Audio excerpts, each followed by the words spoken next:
सहनाववतु सहनौ भुनक्तु सह वीर्यं करवावहै तेजस्विनावधीतमस्तु मा विद्विषावहै।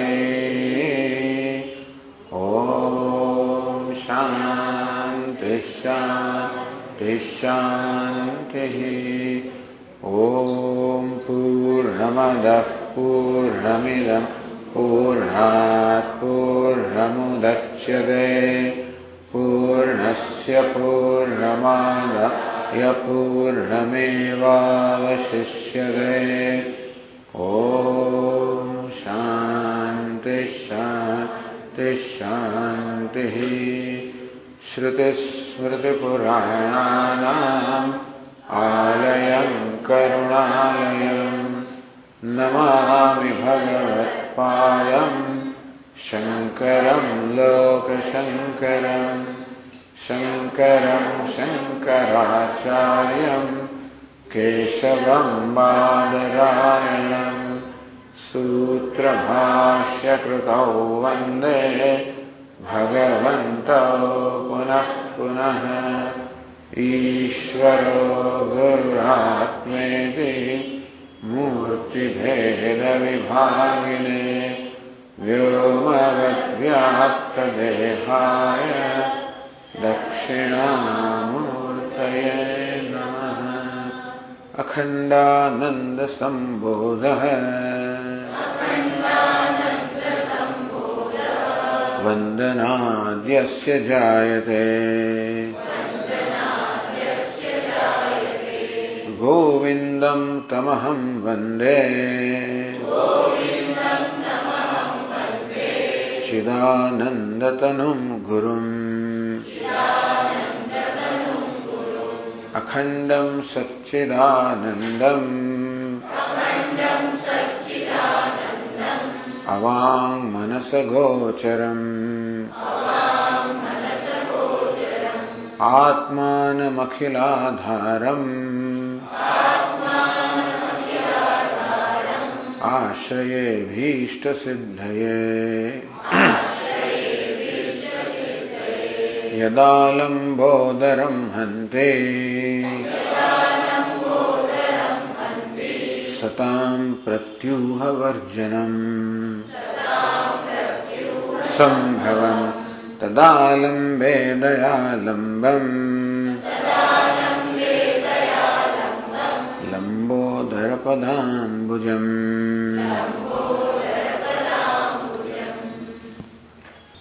तो सुन ले, सूक्ष्म शरीर की चर्चा કરવામાં આવી। સમષ્ટિ સૂક્ષ્મ શરીર જે સ્થૂળ શરીરની તુલનામાં સૂક્ષ્મ હોવાના કારણે સૂક્ષ્મ શરીર કહેવાયું। લિંગ શરીરમાં કહેવામાં આવ્યું જેનાથી આત્મતત્વનો આપણને અનુમાન કરી શકીએ માટે એને લિંગ શરીરમાં કહેવામાં આવ્યું। એની સમષ્ટિને હિરણ્યગર્ભ સૂત્રાત્મા પ્રાણ એ પ્રકારે કહેવામાં આવ્યા। એ જ સૂક્ષ્મ શરીર જયારે અનેક બુદ્ધિનો વિષય બને એટલે વ્યક્તિગત બુદ્ધિનો વિષય બતાવીને વ્યષ્ટિ લિંગ શરીર કહેવામાં આવે।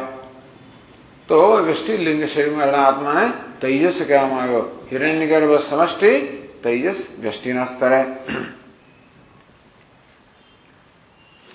સ્વપ્ન એની મુખ્ય અવસ્થા છે, વિશેષ અવસ્થા છે। તો સ્વપ્નમાં તૈજસ છે એ જાગ્રત સમયની જે અનુભવોની જે વાસનાઓ છે એના પર તૈજસ છે સ્વપ્નમાં પોતાનું જગત રચે છે અને સૂક્ષ્મ વૃત્તિઓથી સૂક્ષ્મ વિષયો ભોગવે છે। આ બધું કહેવાનું પ્રયોજન હતું। 92 પાના પર કહેવામાં આવ્યું સમષ્ટિર્વિચ સામાન્યેનૈવ પૂર્વવત અભેદ એવ જ્ઞાતવ્ય જાતેકત્વે કુતોભિદા। આ સમષ્ટિ અને વ્યષ્ટિ ની વ્યાપકતામાં મહાન ફેર છે। વ્યષ્ટિ તો અત્યંત તુચ્છ છે વ્યાપકતાની દ્રષ્ટિએ, સામર્થ્યની દ્રષ્ટિએ, જ્ઞાનની દ્રષ્ટિએ. અલ્પજ્ઞ, અલ્પશક્તિમાન, અલ્પવ્યાપી એવા તેજસ છે. આ સમષ્ટિ સૂક્ષ્મ શરીર પણ અત્યંત અલ્પ છે, તુચ્છ છે. અને સમષ્ટિ સૂક્ષ્મ શરીર એટલે શું? જે સર્વજ્ઞતા છે, સર્વશક્તિ છે, સર્વ ઈચ્છા છે, બધું જ છે. આ રીતે આપણે વ્યાપકતાની દ્રષ્ટિએ જોવા જઈએ તો સરખા નથી. પરંતુ આ પણ સૂક્ષ્મ શરીર છે, એ પણ સૂક્ષ્મ શરીર છે. આ જીવનું સૂક્ષ્મ શરીર, પેલું ઈશ્વરનું સૂક્ષ્મ શરીર છે. સૂક્ષ્મ શરીર પણ સમાન છે બંનેમાં. બંનેની વ્યાપકતા કે કદ સમાન નથી, પણ બંને સૂક્ષ્મ શરીર છે એ વસ્તુ સમાન છે. અને તેથી જેવું ઈશ્વરને પોતાના સૂક્ષ્મ શરીર સાથે જેવો સંબંધ છે એવો સંબંધ આપણે પણ આપણા સૂક્ષ્મ શરીર કેળવી શકીએ. આત્મપુરાણમાં કહેવામાં આવશે કે ઈશ્વર તો સર્વજ્ઞ છે અને સર્વજ્ઞાન છે, એટલે એનામાં ક્યારે અજ્ઞાન નથી હોતું. એ તો બહુ સ્વાભાવિક રીતે બ્રહ્મ પોતાને જાણે છે. તો જીવને પણ એ પ્રકારનું જ્ઞાન થઈ શકે, જીવાત્માને પણ, કારણ કે એ બ્રહ્મ જ છે. અને તે રીતે જોવા જઈએ તો સૂક્ષ્મ શરીર પણ તો સમાન જ છે વ્યષ્ટિમાં અને સમષ્ટિમાં. એ રીતે બંનેમાં સમાનતા છે, ભલે એકતા ના હોય. એટલા જ માટે દ્વયો ઉપાધ્યો એકત્વે, આ બંને ઉપાધિ જે છે એક એટલે સમાન છે, સૂક્ષ્મ શરીર છે. તેથી તયો અપી અભિમાનીનો હો, એ બંનેમાં અભિમાન ધરાવનાર જે આત્મા છે, જેને વ્યષ્ટિ શરીરમાં તેજસ કહેવામાં આવે, સમષ્ટિ શરીરમાં હિરણ્યગર્ભ કહેવામાં આવે, એ વાસ્તવમાં એક જ છે. ચૈતન્ય દ્રષ્ટિ એક જ છે. વેશ અલગ અલગ છે. વેશથી ભિદા, આ વેશ અલગ અલગ છે. ઈશ્વર જયારે સર્વજ્ઞતા, સર્વશક્તિમત્તાનો વેશ પહેરતા અને હિરણ્યગર્ભ કહેવાય. એ ઈશ્વર જયારે અલ્પતા, અલ્પજ્ઞતા વેશ પહેરતા અને જીવ કહેવાય. પરંતુ બંને પ્રકારનો વેશ પહેરનાર તો એક જ ચૈતન્ય છે. આ રીતે સૂત્રાત્મન તૈજસ્યાપી અભેદ પૂર્વન્મત.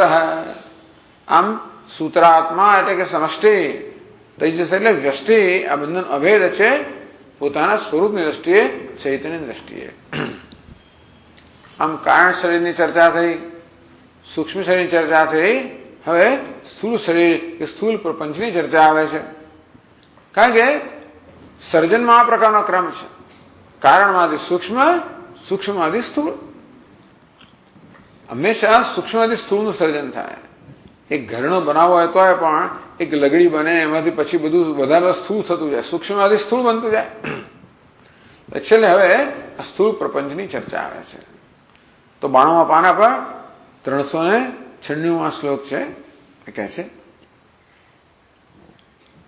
એવં સૂક્ષ્મ પ્રપંચસ્ય પ્રકાર શાસ્ત્ર સંમત અથ સ્થૂલ પ્રપંચસ્ય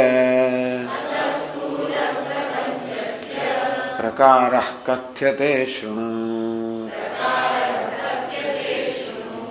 એવં આ પ્રકારે સૂક્ષ્મ પ્રપંચસ્ય શાસ્ત્ર સંમત પ્રકાર કથિત. આ પ્રકારે શાસ્ત્રમાં વર્ણવવામાં આવે છે. એ પ્રકારે ગ્રંથકાર કહે છે કે અમે સૂક્ષ્મ શરીરનું વર્ણન કર્યું એ કે અમારી કલ્પનાથી નથી કર્યું, કે અમારા ભેજાની ઉપજ નથી. આ તો શાસ્ત્ર સંમત. શાસ્ત્રમાં જે રીતે સૂક્ષ્મ શરીરનું વર્ણન કરવામાં આવે છે એ રીતે વર્ણન કર્યું. એટલે ગ્રંથકાર પોતાની નમ્રતા બતાવે છે કે મારું આમાં કોઈ સર્જન નથી. કારણ કે સર્વ વેદાંત સિદ્ધાંત સાર સંગ્રહ, બધા વેદાંતની અંદર જે સિદ્ધાંતનું નિરૂપણ થયું છે એ બધાના સારનો સંગ્રહ કરવામાં આવે, મારું કશું નથી. એટલે આ ગ્રંથની વિશેષતા એ છે કે અનેક ગ્રંથમાં જે બધી વસ્તુઓ છે એનું અહીંયા સરસ રીતે સંકલન કરવામાં આવ્યું છે. શાસ્ત્ર સંમત, પરંતુ જે પ્રકારનું વર્ણન કર્યું બધું શાસ્ત્રને સંમત છે, શાસ્ત્રને સ્વીકાર્ય છે. ટૂંકમાં શાસ્ત્રમાં પ્રગટ થયેલું છે એ પ્રકારે માટે આ પ્રમાણભૂત છે. કે આ બધી ચર્ચાઓમાં કોઈ પ્રશ્ન કરે કે આ તો બરોબર, કહેનારું કોણ? તમે છો? તો કે હું કહેનારો નથી, હું તો માત્ર કોણ છું? હું તો એક પેલા એને કહેવાય ને કે માઉથ પીસ છું. ટૂંકમાં હું તો માત્ર એક ટેપ રેકોર્ડર, જે છે વસ્તુ રેકોર્ડ થયેલી એ હું કહેનાર છું. અથવા તો પેલા સંવાદદાતા હોય, જે હોય રિપોર્ટર, એ હોય જ વસ્તુ કે પોતાનું કઈ ના હોય, ન હોવું જોઈએ. અહીં પણ પોતાનું કઈ નથી. અને એ રીતે શાસ્ત્ર સંમત સૂક્ષ્મ શરીરની ચર્ચા જે પ્રકારે શાસ્ત્રમાં છે એ શાસ્ત્ર સંમત રીતે અમે અત્યારે અહીંયા આગળ એનું નિરૂપણ કર્યું. અથ સ્થૂલ પ્રપંચસ્ય, હવે અમે સ્થૂળ પ્રપંચનો પ્રકાર જે છે એ કહીશું, એ પણ શાસ્ત્ર સંમત. સ્થૂળ પ્રપંચ વિશે, સ્થૂળ શરીર વિશે જે કહીશું એ પણ શાસ્ત્ર સંમત છે એ કહીશું. એટલે આ એક આપણા બધા આચાર્યોની એક વિશેષતા છે કે એમણે કોઈ નવો સંપ્રદાય રચવાની જરૂરિયાત જોઈ નથી. પોતાનું નામ મૂકી જવું એવું કઈ જરૂરિયાત જોઈ નથી. કેટલી બધી નમ્રતા કહેવાય કે પેલા કે સેલ્ફ ઇફેસિંગ, નોટ સેલ્ફ પ્રોમોટિંગ. પોતાની જાતને પ્રમોટ કરવી, પોતાને આગળ લાવવી, પોતાનો દેખાવો કરવો, એવું કઈ એવી જાતનો પ્રયત્ન નથી. વાસ્તવમાં કેવી રીતે મૂક રીતે સેવા કરવી, સંપ્રદાયની સેવા, શાસ્ત્રની સેવા, સાધકોની સેવા, આ રીતે મૂક રીતે. અને તેથી મેં આ કર્યું એની બધા લોકો નોંધ લે, મારી વાહ વાહ કરે, એ કોઈ જાતનો આમાં પ્રયત્ન નથી. શંકરાચાર્ય મારાથી માંડીને ક્યાંય તમને નામ જણાશે ને એ તો પછી નીચે પેલા લખે, જે પબ્લિશરો હોય ને, પ્રકાશિત કરનાર લખે કે ભાઈ ભગવત્પાદ ભગવાનના શિષ્ય વગેરે વગેરે. એ તો એ કહે છે, આપણે માનવાનું જ રહ્યું. એટલા માટે હંમેશા ચર્ચાનો વિષય રહેલો જ છે જૂના જમાનાના મહાપુરુષો વિશે, કે કઈ રચના કોની છે. શેક્સપિયર માટે ચર્ચાઓ છે ને, આપણે તો ક્યાં વાત કરીએ કે બધા જે ગ્રંથો એના નામે કહેવાય છે એના છે કે નહીં, એ તો બધે હોય જ છે. ભણે નરસિંહો લખ્યું એટલે નરસિંહ મહેતા થઈ ગયા, કોને ખબર પડે. ટૂંકમાં એ પણ એક પદ્ધતિ છે કે લોકો બીજા નામે વહેતું કરે, એની અંદર બે કાંતો રહિત હોય. એટલા માટે કે પોતાની કૃતિ છે એનો આદર થાય, અથવા તો એમાં પોતાનું નામ જણાવે જ નહીં, બસ એના નામે કે, એટલે કે ચાલો આ તો એની કૃપાથી થયેલું છે. પણ આ બધાની પાછળ એક નમ્રતા રહેલી છે, સેવાની ભાવના રહેલી છે, અને પોતાની જાતનું સમર્પણ રહેલું છે. અથ સ્થૂલ પ્રપંચસ્ય પ્રકાર કથ્યતે. એ શિષ્ય હવે આ સ્થૂળ પ્રપંચનો પ્રકાર છે એમાં કહીએ છીએ શૃણુ, હવે તું સાંભળ. તો હવે એમાં શું કારણ? સૂક્ષ્મ સ્થૂળ. તો જગતના પ્રારંભમાં કારણ અવસ્થા છે, જેને અવ્યક્ત કહેવાય, અવ્યાકૃત કહેવાય, પ્રધાન કહેવાય કે પ્રકૃતિ કહેવાય, માયા કહેવાય. આ અવસ્થા જગતના પ્રારંભમાં પ્રલય અવસ્થામાં છે. પછી એમાંથી એ કારણ અવસ્થા છે, એમાંથી જન્મે સૂક્ષ્મ અવસ્થા. કારણ અવસ્થાને ઈશ્વર કહેવાય છે, સૂક્ષ્મ હિરણ્ય ગર્ભ કહેવાય છે, અને પછી આવે છે સ્થૂપ. એટલે પંચમહાભૂતો જ્યારે એનો આવિર્ભાવ થયો, પંચમહાભૂત સર્જન થયું ત્યારે પહેલા એ સૂક્ષ્મ અવસ્થામાં હતા, તન્માત્ર અવસ્થા હતી. એટલે પહેલા સૂક્ષ્મ શરીરની ઉત્પત્તિનું વર્ણન કર્યું કે કેવી રીતે પંચમહાભૂતની સૂક્ષ્મ અવસ્થામાંથી સૂક્ષ્મ શરીર સર્જાયું. તો કે એના સત્વ અંશમાંથી જ્ઞાનેન્દ્રિય અંતરાગણ સર્જાયા, રજસ અંશમાંથી કર્મેન્દ્રિય પ્રાણ સર્જાયા. આ રીતે સમગ્ર સૂક્ષ્મ શરીર શેનું બનેલું છે? 5 જ્ઞાનેન્દ્રિયો સત્વાંશ, 5 કર્મેન્દ્રિયો રજસંશ, 5 પ્રાણ રજસંશ, અને મન અને બુદ્ધિ સત્વાંશ. આમ સત્વ રજસ આ બે અંશમાંથી સૂક્ષ્મ શરીર બન્યું. એક અંશ બાકી રહ્યો, કયો બસ? તમસ અંશ. તો માયા જે છે એ સત્વ રજસ તમો ગુણાત્મિકા, ત્રિગુણાત્મિકા, આ 3 ગુણની બનેલી છે. એટલા માટે આ માયામાંથી જે પંચમહાભૂત સર્જાયા વડે 3 ગુણો હોય. કારણના જે ગુણ હોય એ હંમેશા કાર્યમાં આવે. શ્વેત સોનાના જે ગુણ હોય એ બધા અલંકારમાં આવે. સોનાનો ચળકાટ હોય પણ અલંકારમાં આવે, સોનાનું વજન પણ અલંકારમાં આવે. એ અલંકારનું વજન છે એ સોનાનું જ છે, અલંકારનો ચળકાટ પણ સોનાનો જ છે, અલંકારનું મૂલ્યવત્તા પણ સોનાની જ છે. આમ કારણ ગુણ કાર્યમાં આવે. તો માયા, સત્વ, રજસ, તમસ આ 3 ગુણથી બનેલા કારણે પંચમહાભૂત જે માયા સર્જાયા એ પણ સત્વ, રજસ, તમસના જ બનેલા છે. તો સત્વ અને રસ એ 2 અંશમાંથી જે સૂક્ષ્મ શરીરની ઉત્પત્તિ થઈ એની વાત કરવામાં આવી. હવે તમસ અંશ, આ તમસ અંશમાં સૂક્ષ્મ છે. હવે સૂક્ષ્મ કોને કહેવાય? જે ઇન્દ્રિય ગોચર ના હોય. પણ જગત છે કેવું છે? સ્થૂળ છે, ઇન્દ્રિય ગોચર છે. એનો પ્રશ્ન એ થાય છે કે આ સૂક્ષ્મમાંથી સ્થૂળ કેવી રીતે બન્યું? આ પંચમહાભૂત જે સૂક્ષ્મ અવસ્થામાં હતા એની સ્થૂળ અવસ્થા કેવી રીતે થઈ? એ પ્રકારની પ્રક્રિયાને અહીંયા પંચીકરણ કહેવામાં આવે. જો વૈજ્ઞાનિકો આપણે શું કહેતા હોય છે કે આ જગત જે નક્કર દેખાય છે બધું, આ નક્કર જેને મેટર કહેવાય, પ્રકૃતિ કહેવાય, એ ખરેખર તો એનર્જી એટલે ઉર્જાની જ અભિવ્યક્તિ છે. ઉર્જાના તરંગો જે છે એ જ આ બધા પદાર્થો છે. એ ઉર્જા જે છે જે સૂક્ષ્મ છે અને આ જગત તો સ્થૂળ છે. એમાંથી રૂપાંતર થાય સ્થૂળમાંથી સૂક્ષ્મ, સૂક્ષ્મ સ્થૂળ વગેરે વગેરે. એ કેમ થાય છે? એનું કોઈ આપણી પાસે વર્ણન ટૂંકમાં એનું એક્સપ્લેનેશન નથી કે આમથી આમ કેમ થાય છે, પણ આપણા શાસ્ત્રમાં એ વર્ણન પણ કરવામાં આવ્યું. સૂક્ષ્મમાંથી સ્થૂળમાં રૂપાંતર કેવી રીતે થાય એ પ્રક્રિયાને પંચીકરણ કહેવામાં આવ્યું. અને તેથી હવે આ પંચીકરણના વર્ણનથી પ્રારંભ થાય છે કે તો જ સ્થૂળ જગતનું સર્જન થાય ને.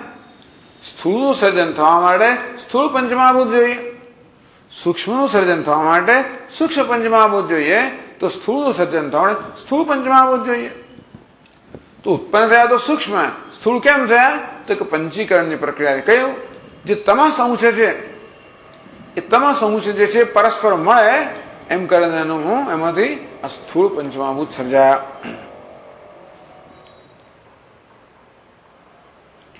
એટલે પછીના શ્લોકમાં કહ્યું 397 શ્લોકમાં તાન્યેવ સૂક્ષ્મભૂતાની વ્યોમાદીની પરસ્પરમ પંચીકૃતાની સ્થૂલાની ભવન્તિ શૃણુ તત્ક્રમમ. તાની એવ સૂક્ષ્મભૂતાની, એ જ સૂક્ષ્મ પંચમહાભૂત જેમાંથી સૂક્ષ્મ શરીર સર્જાય એ જ સૂક્ષ્મ પંચમહાભૂત. વ્યોમાદિની, વ્યોમ એટલે આકાશ, આકાશથી આદિ આકાશ, વાયુ, અગ્નિ, જળ અને પૃથ્વી, જે આ એ સૂક્ષ્મ મહાભૂત હતા.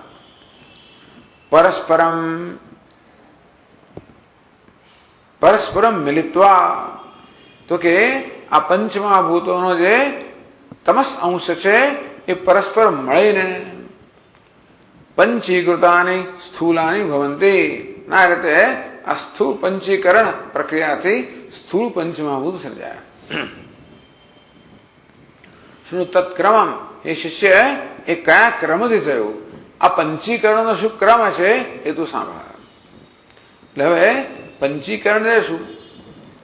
5 પણું થવું, એક વસ્તુનું 5 પણું થવું પંચીકરણ. ક્રૂ ધાતુ આવે ને એટલે પછી આનો ઈ થઈ ગયો. આમ તો પંચકરણ પણ પંચીકરણ ટૂંકમાં એકનું 5 પણું થવું, દરેક વસ્તુનું 5 પણું થવું. આમ આકાશ, વાયુ, અગ્નિ, જળ, પૃથ્વી આ બધા જુદા જુદા પંચમહાભૂત છે, પંચતન માત્ર.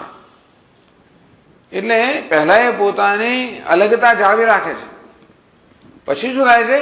એમનો સ્થૂળ અંશ પરસ્પર મળે અને તેથી જે એક તત્વ છે, જે એક મહાભૂત જેમ કે આકાશ, એમાં બીજા 4 પણ આવી જાય એટલે આકાશમાં 5 પણું આવે.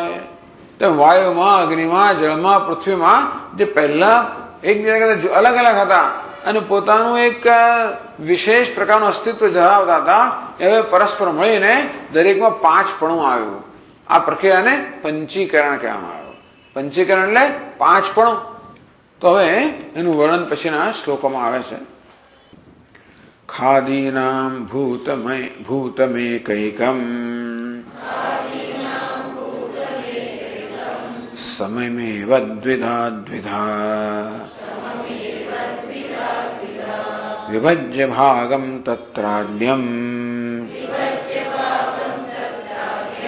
त्यक्त्वा भागं द्वितीयकम् चतुर्धा सुविभज्याथ तमेकैकं विनिक्षिपेत् चतुर्णां प्रथमे भागे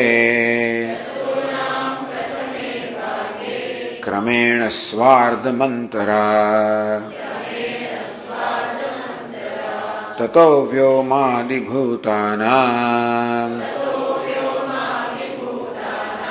भागाः पञ्च भवन्ति ते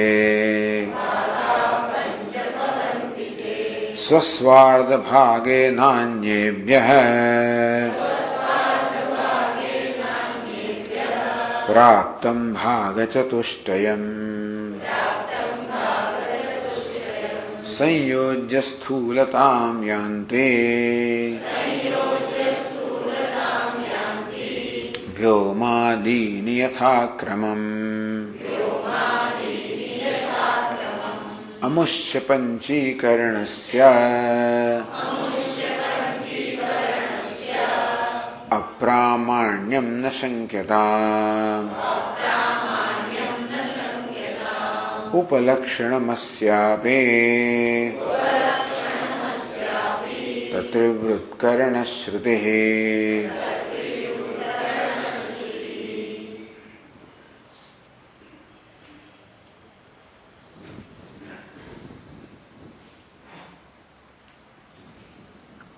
ખાદીનામ ખાદી એટલે ખ આદિ આપણી ખાદી નહીં પણ ખ એટલે આકાશ ખ આદિ એટલે આકાશથી માંડીને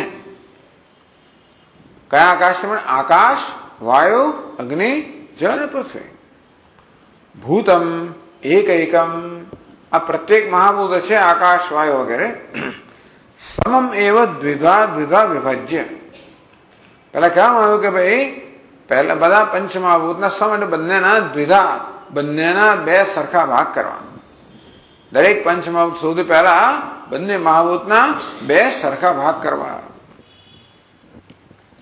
ભાગ અંતત્ય આદ્યમ ચક્વા એક ભાગ છે ને બાજુમાં રાખવો બે બે ભાગ કર્યા એક ભાગ બાજુમાં રાખવો ભાગમ દ્વિતીયકમ ચતુર્ધા સુવિભજ્ય બીજો ભાગ જે રહ્યો એને વળી પાછા ચાર ભાગ કરવાના અથ તમ એકૈકમ વિનિક્ષિપેદ ચતુર્ણામ પ્રથમે ભાગે એક એક ચાર ભાગે થાય એટલે એક એક અષ્ટમાંશ થયો કારણ કે એક મહાભૂતનો અડધો ભાગ તો બાજુમાં રાખે બાજુના બાકીના અડધાના આપણે ચાર ચાર ભાગ કર્યા એટલે એક એક અંશમાંશ ભાગ એક અષ્ટમાંશ ભાગ થયો તો કહે છે કે આ દરેક ચાર ભાગને શું કરવાનું अथ तम एकैकम चतुर्णाम प्रथमे भागे विनिक्षिपेत दरेक एक एक लઈને બાકીના ચાર છે એને અડધામાં તમે ઉમેરી દો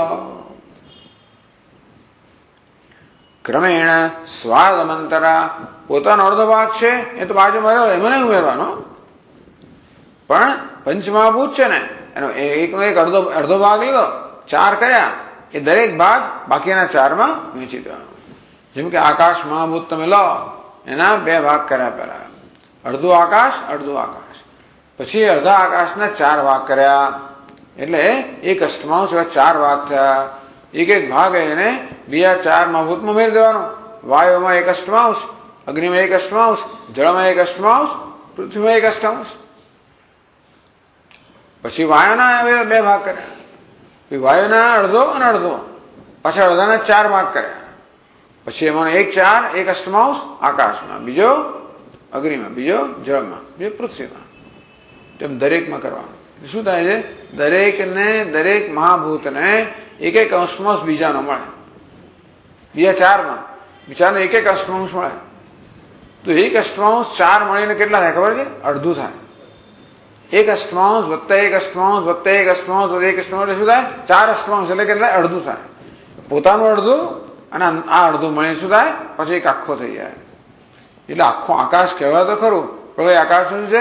અડધું આકાશ, એક અશ્માંશ વાયુ, એક અશ્માંશ અગ્નિ, એક અશ્માંશ જળ, એક અશ્માંશ પૃથ્વી. અગ્નિ લો તો એ અડધું અગ્નિ, એક અશ્માંશ આકાશ, એક વાયુ, એક અશ્માંશ જળ, એક અશ્માંશ પૃથ્વી. બરોબર? આવડી ગયું બધાને? આ તો 100મી વાર કરીએ છીએ આપણે, પહેલી વાર નથી કરતા. દરેક વેદાંત, દરેક ગ્રંથમાં વસ્તુ આવે જ છે. પણ એવી કલ્પના કરો કે ભાઈ આપણી પાસે 40 પાનાની એક જોડ છે, 52 40 પાનાની, અને 5 ઢગલી કરી સરખી, દરેકમાં કેટલા આવે? 8 પાન. 8 ને પછી 4 ની ઢગલી અલગ રાખો. દરેકને 4 આવે, ચાહે એક એકમાં વહેંચી દો, એટલે દરેક ઢગલીમાં પાછા 8 થઈ જશે. પોતાના 4 અને બાકીની ઢગલીના 1 બસ. તતો વ્યોમાદિભૂતાનામ ભાગા પંચ ભવંતિ તે. આ પ્રકારે વ્યોમાદિભૂતાનામ, આકાશથી માંડીને દરેક પંચમાં ભૂત છે એના ભાગા પંચ ભવંતિ, 5 ભાગ થઈ ગયા. સ્વસ્વાર્ધ ભાગેન અન્યેભ્ય પ્રાપ્તમ ભાગ ચતુષ્ટયમ. સ્વસ્વ અર્ધ ભાગેન, પોતપોતાનો અડધો ભાગ છે એમાં, અન્યેભ્ય બીજા પાસેથી પ્રાપ્તમ ભાગ ચતુષ્ટયમ, પોતાનો અડધો ભાગ અને બીજા પાસેથી પેલો એક ચોથો એટલે અષ્ટમાંશ ભાગ પ્રાપ્ત થયો. સંયોજ્ય સ્થૂળતામ્યાંતિ. અત્યાર સુધી છે ને આ બધા સૂક્ષ્મતમ સમસ્યા, પણ આમ સંયોજ્ય આ પ્રકારે જોડવામાં એટલે સ્થૂળ બની જાય. સંયોજ્ય સ્થૂળતામ્યાંતિ. આ પ્રકારે સૂક્ષ્મનું સ્થૂળીકરણ થયું. એટલે પહેલા પંચમહાભૂત જે અલગ અલગ હતા, હવે કેવા બની ગયા? સ્થૂળ બની ગયા. દરેકમાં બીજા 4 જોડાઈ ગયા. આવું 4 જોડવાને કારણે સ્થૂળમાંથી, સૂક્ષ્મમાંથી સ્થૂળતા પ્રાપ્ત કરે. હવે આ તમે ક્યાંથી લઈ આવ્યા? આ તમારી બધી કલ્પના જ પછી પોતાની પંચીકરણ નામની વસ્તુ. આ ચર્ચા બધે આવતી હોય છે. અમુષ્ય પંચીકરણસ્ય અપ્રામાણ્યમ ન શંક્યતા. એમ ના માનતા કે આ પંચીકરણ શાસ્ત્ર સંમત નથી. પ્રમાણ કોને કહેવાય? જે શાસ્ત્ર સંમત હોય. શાસ્ત્રને ટૂંકમાં શાસ્ત્ર જેને સંમતિ આપે એને પ્રમાણ કહેવાય. શાસ્ત્ર પ્રમાણ. તો તમારું પંચીકરણની આ પ્રક્રિયા જે વર્ણન કરી, શાસ્ત્રની સંમતિ છે ખરી? શાસ્ત્રમાં ક્યાં પંચીકરણ નામની વસ્તુ આવતી નથી. તકલીફ એ છે ને કે બધા ઉપનિષદનો અભ્યાસ કરો ને, એટલે મુખ્ય ઉપનિષદ બધા તો અભ્યાસ કરીએ તો ક્યાં પત્તો લાગવાનો પડે? ક્યાંક તો આવતું હોય, ભગવાન જાણે. 108, 200, 250 ઉપનિષદ છે, એટલે સભા શું આવે કે મુશ્કેલી. પરંતુ જે આપણે જાણીએ ઉપનિષદો, ઈશ કેણ કઠ પ્રશ્ન મુંડ માંડુક્ય તૈતરેય છાંદોગ્ય બૃહદારણ્યક અને શ્વેતાશ્વતર કૈવલ્ય ઉપનિષદ, જે આપણે જાણીએ છીએ. પંચીકરણ વસ્તુ આવતી નથી. એટલે પ્રશ્ન કે પંચીકરણ શાસ્ત્રમાં તો આવતું નથી. જેમ કોઈ તુલસીદાસજી મહારાજને પૂછ્યું કે આવું તમે રામની આવી વાતો કરો, વેદમાં રામનું નામ તો ક્યાંય છે નહીં. વેદમાં એટલે આ ઉપનિષદમાં પાછળ રામ. વેદમાં તમે કોને વેદ કહો છો? એવા ઉપનિષદો છે રામ પર જ રચાયેલા છે. રામ ઉત્તર તાપીની ઉપનિષદ વગેરેમાં રામનું નામ આવે, પણ વેદના જે આ મુખ્ય ઉપનિષદ એમાં તો રામનું નામ આવતું નથી. તમે રામને ભગવાન કેવી રીતે કહો છો? એ તુલસીદાસ મહારાજ કહે કે જો એવું છે ને કે હંમેશા વેદ છે ને એ શ્રુતિ છે. એ શ્રુતિ હંમેશા પોતાના પતિનું સીધું નામ લે છે. પરોક્ષ પ્રિય એવા બધા પરોક્ષ નામ જ દે હંમેશા. એટલે એમને રામ નામ ને સીધું ના દે, બીજા બધા નામે જ કહે. તો કોઈક રીતે આવી રીતે એની સમજ આપણે તો પછી આ વસ્તુ પ્રમાણભૂત થાય. તેવી રીતે ભાઈ ક્યાંય પંચીકરણ એ પ્રકારનો શબ્દ આ ઉપનિષદમાં જણાતો નથી. ઉપનિષદ આપણા પ્રમાણભૂત છે, એ મૂળભૂત ગ્રંથો છે, એમાં આવું છે નહીં. એટલે કહે છે કે એટલા માટે અસ્ય અમુષ્ય પંચીકરણસ્ય અપ્રામાણ્યમ ન શંક્યતા. પંચીકરણ અપ્રામાણિક છે, શાસ્ત્રને એનો સંમતિ નથી એવું ન માનવું. શાસ્ત્રમાં પંચીકરણ જુદા શબ્દથી કહ્યું છે. ઉપલક્ષણસ્યાપી તત્ ત્રિવૃત્કરણ શ્રુતિ. શાસ્ત્રમાં ત્રિવૃત્કરણ, પંચીકરણ એટલે 5 પણું, ત્રિવૃત્કરણ 3 પણું. છંદોગ્ય ઉપનિષદમાં ભલે પંચીકરણ નથી પણ 3 કરણ ત્રિવૃત્કરણ છે. તો તો એમાં આ બહુ જાણીતી વસ્તુ છે. છાંદોગ્ય ઉપનિષદમાં ત્યાં આગળ સૃષ્ટિની પ્રક્રિયાનું વર્ણન આવે છે.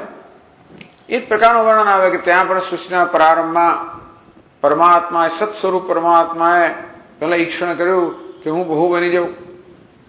એમ કે 3 તત્વો રચ્યા એમણે, અગ્નિ, જળ અને પૃથ્વી.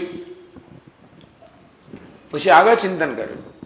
સાયમ દેવતા ઈક્ષત, વળી આ સત એટલે પરમાત્મા જે છે આ દેવતાએ વળી પાછું ઈક્ષણ કર્યું, વળી પાછું સંકલ્પ કર્યો, ઈક્ષણ કર્યું, અથવા તો જોયું એમણે. આમાં કશી વસ્તુનું સર્જન થતા પહેલા આ મગજમાં આખું પહેલા ચિત્ર ખડું થઈ જાય ને. તમે કંઈ પણ બનાવો એ પહેલા મનમાં ચિત્ર તો હોવું જોઈએ ને. રોટલી વણતા પહેલા કંઈક તો ચિત્ર હોવું જોઈએ કે આ ગોળ હોવી જોઈએ, એનું આટલું કદ હોવું જોઈએ. એ પછી લુઓ લો ને તમે, કેટલી મોટી રોટલી બનાવી છે, આટલી બનાવી છે, આટલી બનાવી છે, શું બનાવવું છે એ પછી લુઓ લો. એટલે મનમાં ચિત્ર ના હોય તો કંઈ થઈ ના શકે. ના મારે તો મોટી બનાવી હતી પણ અમે તો આટલો જ લુઓ લીધો, એવું તો થાય જ નહીં. એ કશી પણ વસ્તુનું સર્જન થતા પહેલા મનમાં એનું એક ચિત્ર ખડું થાય. સાયમ દેવતા ઈક્ષત, આ પ્રકારે દેવતાના મનની અંદર જે સર્જન કરવાનું છે એનું ચિત્ર ખડું થાય. જેવી રીતે આપણને પુરાણમાં વર્ણન કરવામાં આવે કે ભગવાન વિષ્ણુની નાભીમાંથી બ્રહ્માજી ઉત્પન્ન થયા. બ્રહ્માજીએ 100 વર્ષ તપશ્ચર્યા કરી ત્યારે ભગવાને એમને દર્શન આપ્યા, વિશ્વરૂપનું દર્શન આપ્યા, વેદનું જ્ઞાન પ્રદાન કર્યું, અને એના પરથી પછી બ્રહ્માજીએ જગતનું સર્જન કર્યું. એટલે ભગવાન દર્શન આવે એટલે બ્રહ્માજીના આખું જગતના દર્શન થયા સૂક્ષ્મ અવસ્થામાં. પછીનું સ્થૂળીકરણ થયું, આ જગત થયું. તો આ રીતે પરમાત્માએ સૃષ્ટિના પ્રારંભમાં એને જયારે સર્જન કર્યું ત્યારે સાયમ દેવતા ઈક્ષત, આ પરમાત્મા ઈક્ષણ કર્યું, દર્શન થયું એને. હંત અહમ ઇમાહ તિસ્રો દેવતા અનેન જીવેન આત્મન અનુપ્રવિશ્ય નામ રૂપે વ્યાકરવાણી. હવે આ 3 અગ્નિ, જળ અને પૃથ્વી, આ 3 તત્વો તો રચાય. એ છાંદોગ્ય ઉપનિષદમાં 5 ને બદલે 3 તત્વોનું વર્ણન છે. 5 સમજી લેવાનું, પછી વર્ણન 3 નું. કારણ કે આ 3 તત્વો આપણે આંખથી જોઈ શકતા હોઈએ છીએ. આકાશ ને વાયુ હોઈએ છે એ આંખથી દેખાનાર તત્વો નથી. અગ્નિ, જળ અને પૃથ્વી આંખથી દેખાનારા છે, નક્કરતા એમનામાં છે. એ મૂર્ત છે, પેલા અમૂર્ત છે. ઇમાહાત તિસ્રો દેવતા અહેન જીવેના આત્મા અનુપ્રવિશ્ય, આ 3 મહાભૂતમાં હું જીવ રૂપે પ્રવેશ કરીશ. નામ રૂપે વ્યાકરવાણી, અને જુદા નામ વાળા અનેક સ્વરૂપો બનાવીશ. આવી જાતનો નિશ્ચય થયો, સંકલ્પ થયો. 3 મહાભૂત તો સર્જાયા, પણ જળ છે ને, એમાં પરમાત્મા પ્રવેશ કરે તો જ ચેતન બને ને. તું આ 3 મહાભૂતમાં જીવના રૂપે પ્રવેશ કરીશ, અને પછી અનેક બધા નામ વાળા અનેક સ્વરૂપ બનાવીશ. આ 3 ને પછી એવું બધું મિશ્રણ કરતા કરતા અનેક બધું બનાવીશ.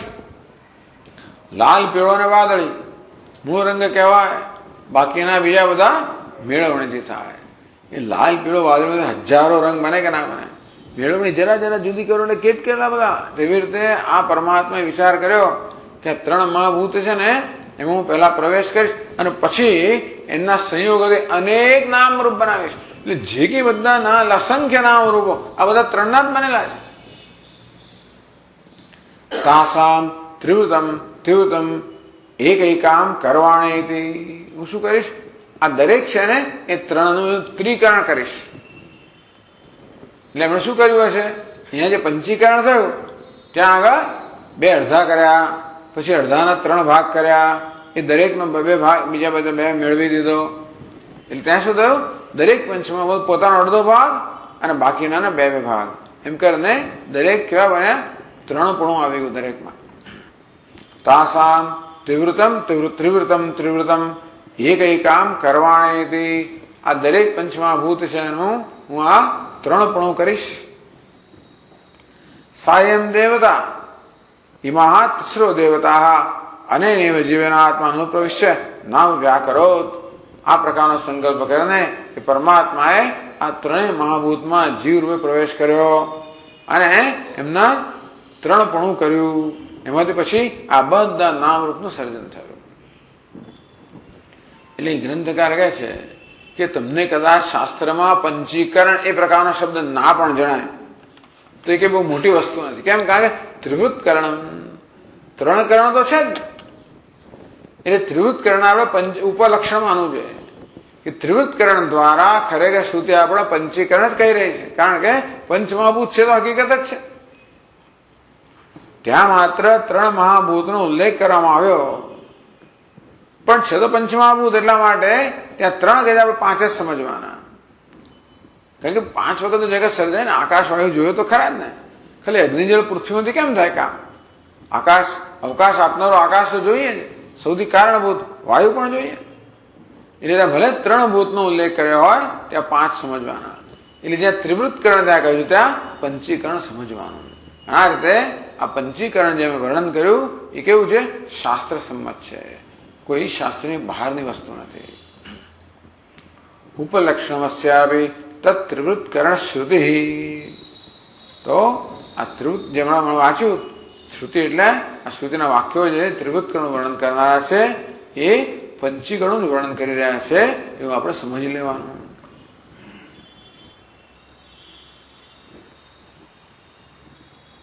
આગળ પણ કહે છે કે કેમ તમે તો ત્રણ ભૂતની વાત શું કામ નથી કરતા? છાંદોગ્યમાં જયારે ત્રણ મહાભૂત દર્શાવ્યા તો તમે પંચમહાભૂત શું કામ દર્શાવો છો ભાઈ? એના વિશે કહે છે પંચાનામપિ ભૂતાનામ શ્રૂયતે ન્યત્ર સંભવઃ તતઃ પ્રામાણિકં પંચી કર્ણમ મન્યતામ બુધૈ પ્રત્યક્ષાદિ વિરોધ સ્યાદ અન્યથા ક્રિયતે યદિ.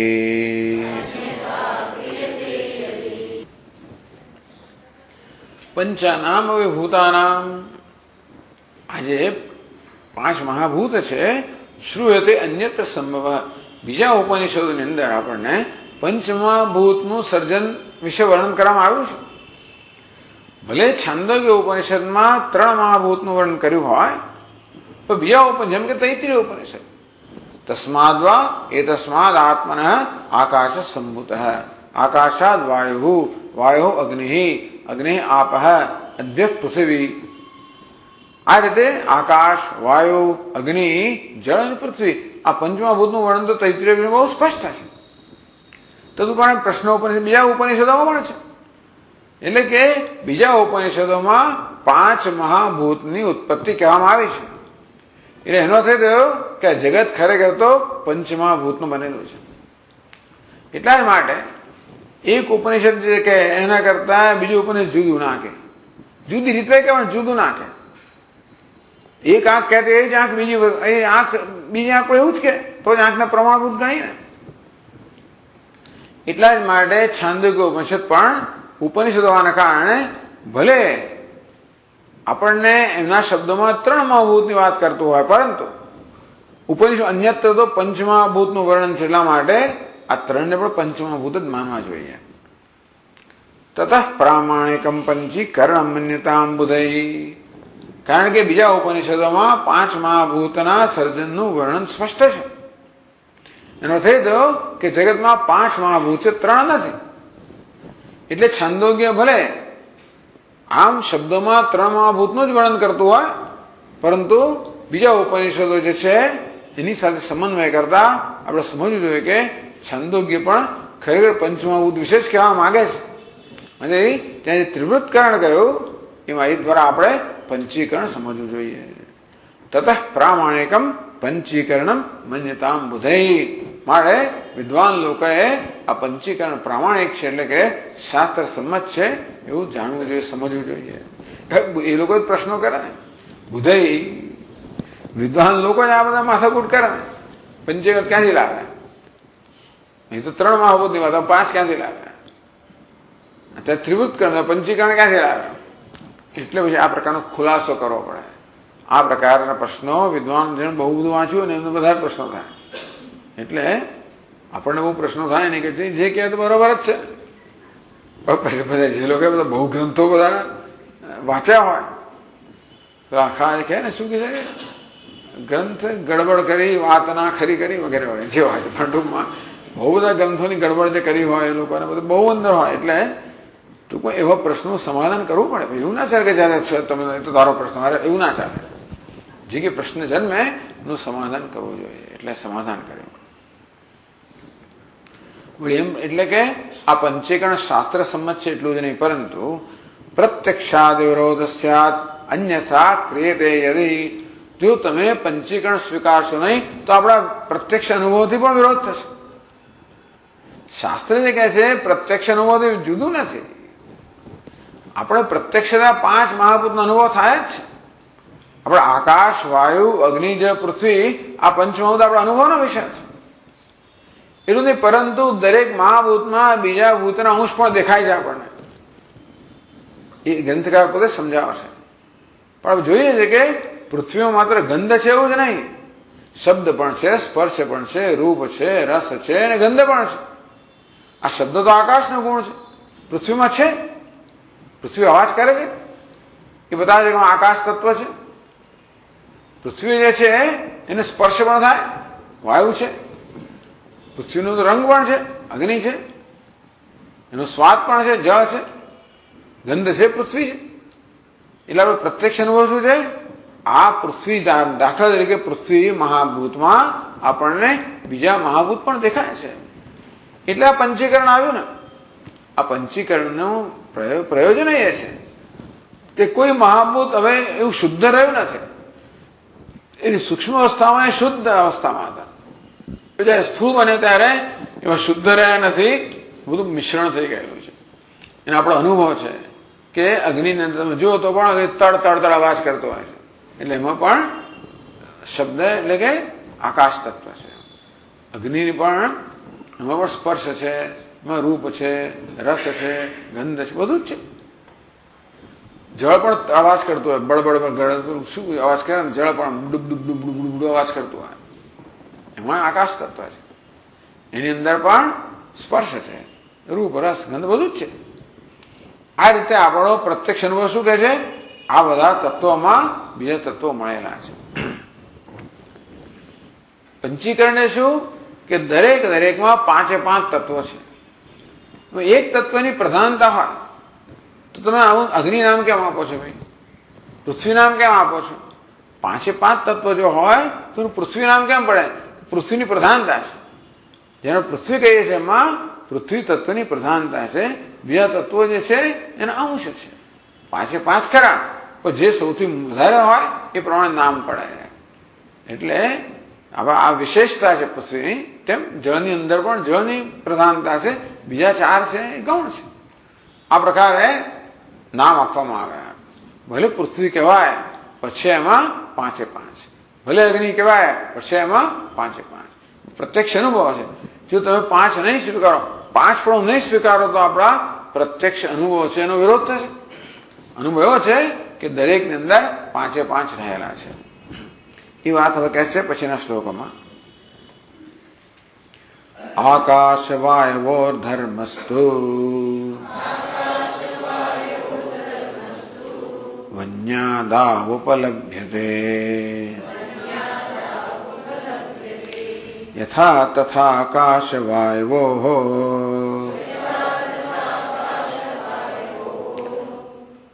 નાજ્ઞાદેર્ધર્મ ઈક્ષ્યતે અતો પ્રામાણિકમિતિ ન કિંચિદપી ચિંત્યતામ ખાંસવ્યાપ્તિશ્ચ ખવ્યાપ્તિઃ વિદ્યતે પાવકાદિષુ તેનોપલભ્યતે શબ્દઃ કારણસ્યાસ્તિરેકતઃ કારણસ્યાતિરેકતઃ તથા ન ભસ્વતો ધર્મોપી અજ્ઞાદાવુપલભ્યતે ન તથા વિદ્યતે વ્યાપ્તિઃ વન્યાદેસ્વન ભસ્વતોઃ નહીં વન્યાદે ખન ભસ્વતોઃ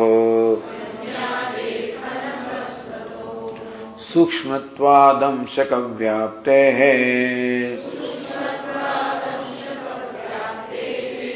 અતદ્ધર્મો વ્યાપ્ત અતદ્ધર્મો નોપલભ્યતે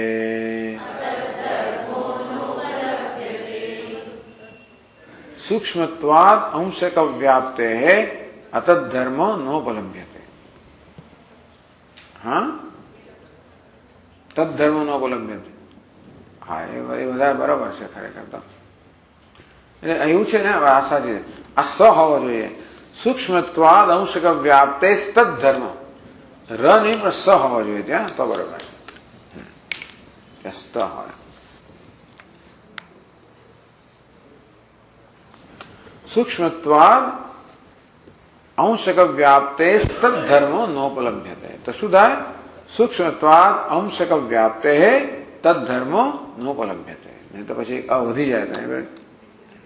તેમ તેનોપલભ્યતે શબ્દ કારણસ્યાતિરેકતઃ, કારણસ્યાસ્તિરેકતઃ નહીં, કારણસ્યાતિરેકતઃ એવું હોવું જોઈએ. અતિરેકથી.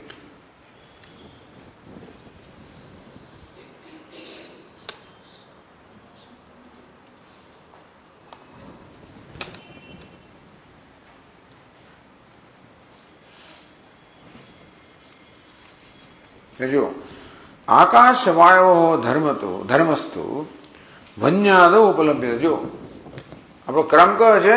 આકાશ, વાયુ, અગ્નિ, જળ અને પૃથ્વી. હવે જો આપણે અગ્નિ જોઈએ તો અગ્નિમાં સૌથી કારણ કયું છે? પહેલું કારણ છે આકાશ. એમાંથી જન્મ્યો વાયુ. એમાંથી એટલે શું થાય છે કે વાયુમાં આકાશ કારણનો ગુણ પણ હોય.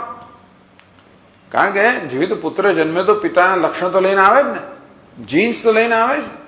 એનો પોતાનું પણ કંઈક હોય. પાછો પુત્ર પોતાનું પણ કંઈ હોય, જો જડે માતા પિતાના લક્ષણો પણ હોય. નર્યું માતા પિતાનું હોય ને, પોતાનું પણ હોય. એનો પુત્ર જન્મે તો આના લક્ષણો હોય, એને પોતાના હોય. આ પુત્રમાં પોતાના માતા પિતાનું લક્ષણ છે એટલે પાછા એના પુત્રમાં પણ આવે કેટલેક અંશ. આમ આપણામાં જોઈએ તો ક્યાંનું ક્યાંય આવતું હોય બધું. આપણામાં જે બધા લક્ષણો છે એની શરૂઆત તો ઋષિ મુનિઓ થઈ છે ત્યારથી ચાલતું આવું છે બધું. કારણના લક્ષણ છે એ કાર્યમાં જણાય. એટલે આકાશ સૌથી પહેલું કારણ. એમાં જન્મ્યો વાયુ. તો વાયુ આકાશનું કાર્ય છે, આકાશ વાયુનું કારણ છે. વાયુમાં જન્મ્યો અગ્નિ, તો વાયુ અગ્નિનું કારણ થયું. ભલે આકાશનું કાર્ય છે અગ્નિનું કારણ છે. અગ્નિના બે કારણ થયા, વાયુ સીધે સીધું કારણ, આકાશ પરોક્ષ કારણ. વાયુ છે પ્રત્યક્ષ કારણ, આકાશ પરોક્ષ કારણ. દાદા થયા ને, આકાશ દાદા, વાયુ પિતા અને અગ્નિ પુત્ર. અને પછી જળ છે એનો પૌત્ર અને પૃથ્વી એટલે પ્રપૌત્ર. હવે તો 5 પેઢી થઈ ગયા. એટલા માટે દાદાના છે ગુણ છે ત્યાં પ્રપૌત્ર તો પહોંચે તો આપણે એવું જણાય છે.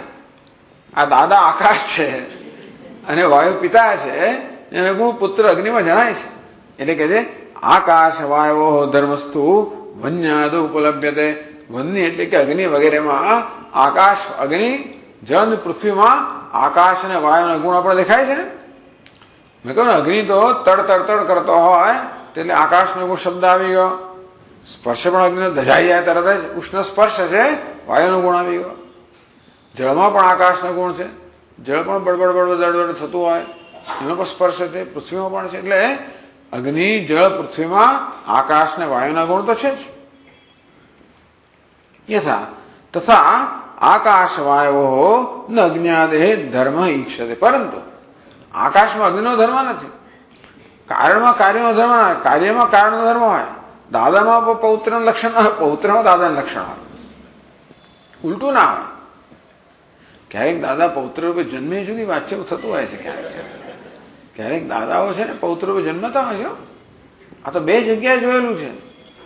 પૌત્ર આવીને વાત કરે, પૌત્ર આવે ને એના પિતાને એના દાદાને કહે. ઘણી વાર તો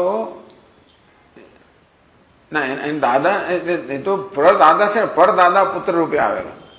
એના દાદાને તું કેમ બોલાવે, જાત જાતની વાતો કરે, જાણે કે બધું જાણે છે બધું એનું. અહીં પણ એવું છે, બીજી જગ્યાએ પણ છે કે આ છે પૌત્ર. હવે એના ફાધરની ફોઈ એના દાદાની બેન થાય એટલે એને કે ચલ ચલ આમ આવ. તું કેમ આમ, કેમ ખબર નહીં મારી બહેન છે આ? હવે સીધી વાત કરે પેલો. એટલે આવી રીતે એવું થતું હોય છે. દાદા જ પૌત્ર બનીને આવે એ જુદી વાત છે, પણ સામાન્ય રીતે દાદાના ગુણ પૌત્ર થાય, પૌત્રનો ગુણ દાદા ના હોય. આકાશ દાદા છે ને એમાં વાયુના, એમાં અગ્નિના ગુણ ના હોય. તો આકાશ ને વાયુ જે છે એમાં અગ્નિ જળ કે પૃથ્વીના ગુણો નથી. જયારે એટલે કારણ છે, જયારે અગ્નિ જળ પૃથ્વીમાં આકાશ ને વાયુનો ગુણ દેખાય છે. આવું થાય છે તો તમે વિચાર કરો ને કે વેઇટ અ મિનિટ, તમે કહો છો કે પંચીકરણ છે. પંચીકરણ તો 5 ગુણો બધામાં હોવા જોઈએ ને. તો જેવી રીતે અગ્નિમાં તો આકાશમાં તો 5 ગુણ દેખાતા નથી. આકાશમાં ગરમી ક્યાં છે? આકાશની અંદર અગ્નિના ગુણ ક્યાં છે? વાયુના ગુણ ક્યાં છે? જળના ગુણ ક્યાં છે? પૃથ્વીના ગુણ ક્યાં છે? તો વાયુમાં પણ આ 2-3 ના ગુણ ક્યાં છે? અગ્નિમાં પણ જળ અને પૃથ્વીના ગુણ ના હોય. એટલે ટૂંકમાં આકાશ અને વાયુની અંદર પેલા ગુણો દેખાતા નથી. આકાશ કે એમાં ગરમી દેખાતી નથી, એમાં ગંધ દેખાતી નથી, એમાં રૂપ રંગ દેખાતા નથી, વાયુનો પણ રૂપ રંગ નથી, વાયુનો ગંધ નહીં, વાયુની ગંધ તો પૃથ્વીની ગંધ છે. એટલે તમે એમ કહો છો કે ભાઈ આ પ્રત્યક્ષનો વિરોધ થાય, દરેકમાં પંચમહાભૂતો એટલે દરેકમાં બીજા ભૂતના અંશ હોવા જોઈએ, પરંતુ અગ્નિ જળ પૃથ્વીમાં તો આકાશ વાયુના અંશ દેખાય છે, પણ આકાશ વાયુમાં તો અગ્નિ જળ પૃથ્વીના અંશ દેખાતા નથી. અતો પ્રામાણિકમિતિ, અંતેથી તમે કહો છો પ્રામાણિક નથી. પંચીકરણ ક્યારે કહેવાય? દરેકમાં 5 વસ્તુ જણાવી જોઈએ ને, દેખાતા નથી. ન કિંચ એટલે પણ અપ્રામાણિક એવું ન વિચારવું જોઈએ તમારે. તમારે આકાશમાં અને વાયુમાં અગ્નિ જળ પૃથ્વીના ગુણો ન દેખાય સાક્ષાત, એટલે એમ ના માનું કે નથી, અને એટલે પંચીકરણ નથી એમ ના માનો.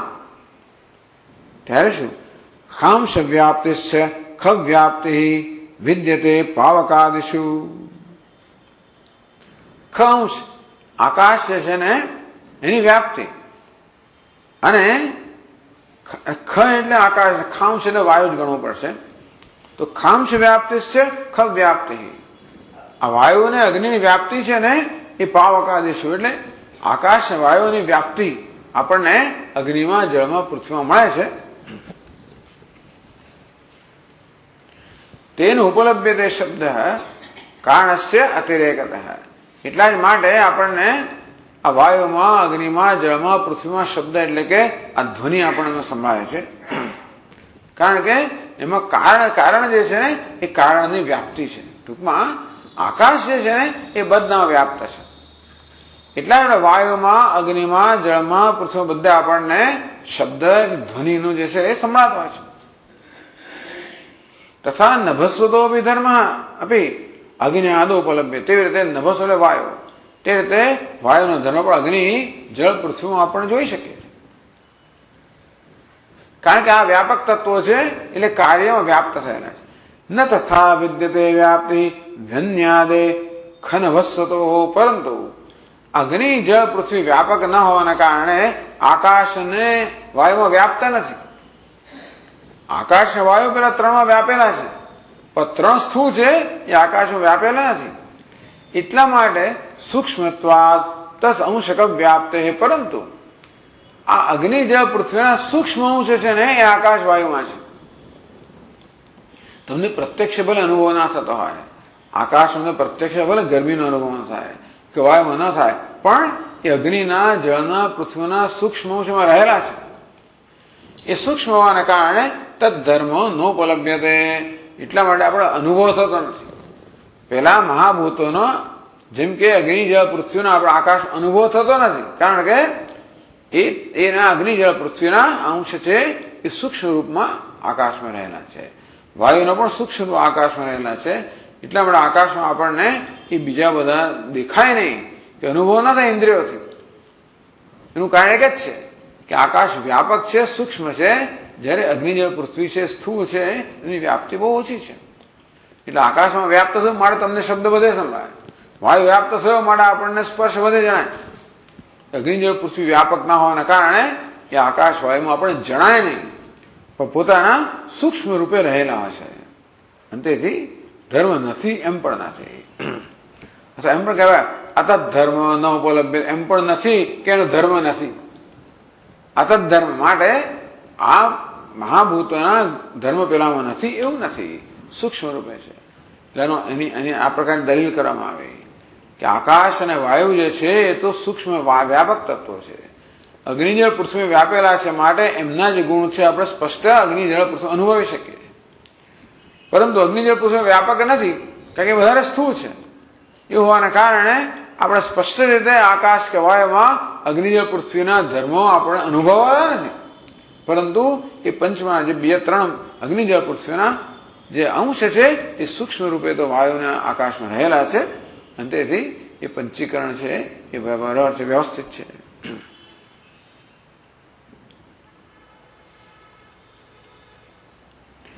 એટલે કહે છે 408મા શ્લોકમાં કારણસ્યાનુરૂપેણ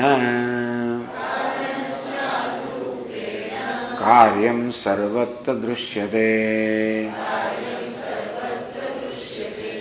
તસ્માત પ્રામાણ્યમેષ્ટવ્યમ બુધૈઃ પંચીકૃતૈરપી. કારણસ્ય અનુરૂપેણ કાર્યમ સર્વત્ર દૃશ્યતે. બધી જગ્યાએ અનુભવ છે કે આ કારણને અનુસરીને કાર્ય હોય છે. કારણના ગુણો છે એ કાર્યમાં વ્યાપેલા હોય છે.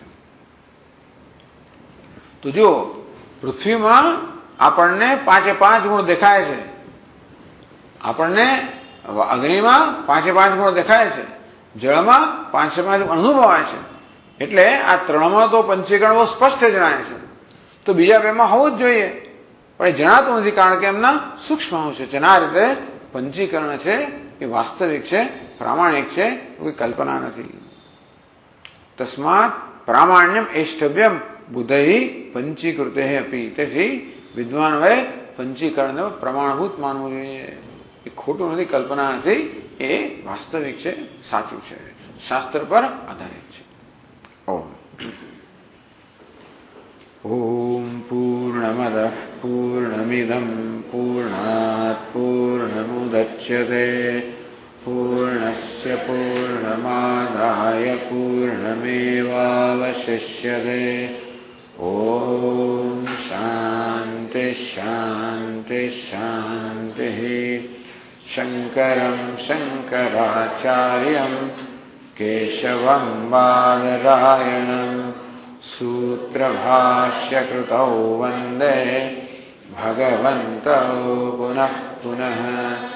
ઈશ્વરો ગુરુરાત્મેતિ મૂર્તિભેદવિભાગિને વ્યોમવદ્વ્યાપ્તદેહાય દક્ષિણામૂર્તયે નમઃ. ઓમ શાંતિ શાંતિ શાંતિ. હરિ ઓમ. શ્રી ગુરુભ્યો નમઃ. હરિ ઓમ.